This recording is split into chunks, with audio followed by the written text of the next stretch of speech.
I eventually went to my hostel. It's called Rome Hello. It was, I think, the best hostel I ever stayed in. So I'm going to do a separate video on the Rome Hello. It was such a good hostel.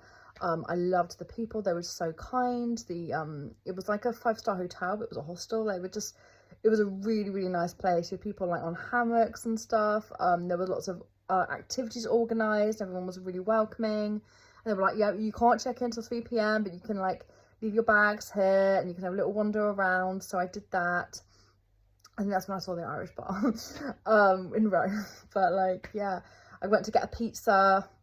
And there was these guys there that were Canadian. I didn't actually go over to them, but I just heard them chat, and they just seemed really, really cool. Like all travellers, like loads of Canadians I met travelling, and they were just like everyone like says the Canadians, they're just the nicest people. But I couldn't believe to be in the Trevi Fountain. I think I went back there later that day as well, because there's a thing that you've got to put like 3 coins in the Trevi Fountain. There's a myth around that you should do that. But I absolutely loved it. I had my first pizza in Italy.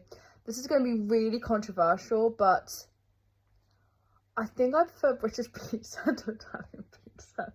I like Italian. I've only ever had one pizza there. So I went to one place, it's outside, and you're going to be like, oh my God, no, you need to try this place. Please tell me the recommendations for next time, because I did one pizza. It just tasted very different from the pizza I know, but I loved it. Made sure I had my like Pinot Grigio. When I actually went into my hostel, there was a girl next to me, and she was lovely. She was from LA. We actually went out for a meal together. She was like, what are you doing tonight? Do you want to go for a meal? We went for a meal. We had a pasta meal in Rome. It's like living the dream. And she was so lovely. I did have a bit of a, you know, we spoke about things like what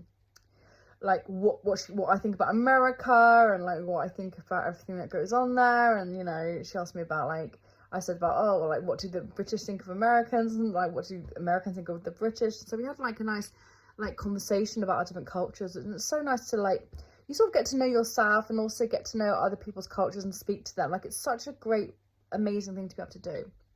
And I love that. If you leave your hometowns and you get to see it from other people's perspectives, it's just such a lovely thing to be able to do. And then we went back that night, but like I was sort of saying, because I had IBS really badly, and I was able to make myself do brain training so I could like go out there and be out in the world and stuff. But I did have a flare up that night, which was one of the worst I've ever had in my life, and I had to like run, leg it. You know, it's not fun to talk about, but I think it's important to talk about it because I do want to raise awareness. You know, people don't talk about it because it's like yucky and stuff, but then it's like, it's a real issue and it's very painful, and I think we need to be open and stuff. So that night, but it didn't stop me. I didn't go home after that. I went and I had the best day the next day, and I will tell you all about that. But my first day in Rome was pretty amazing.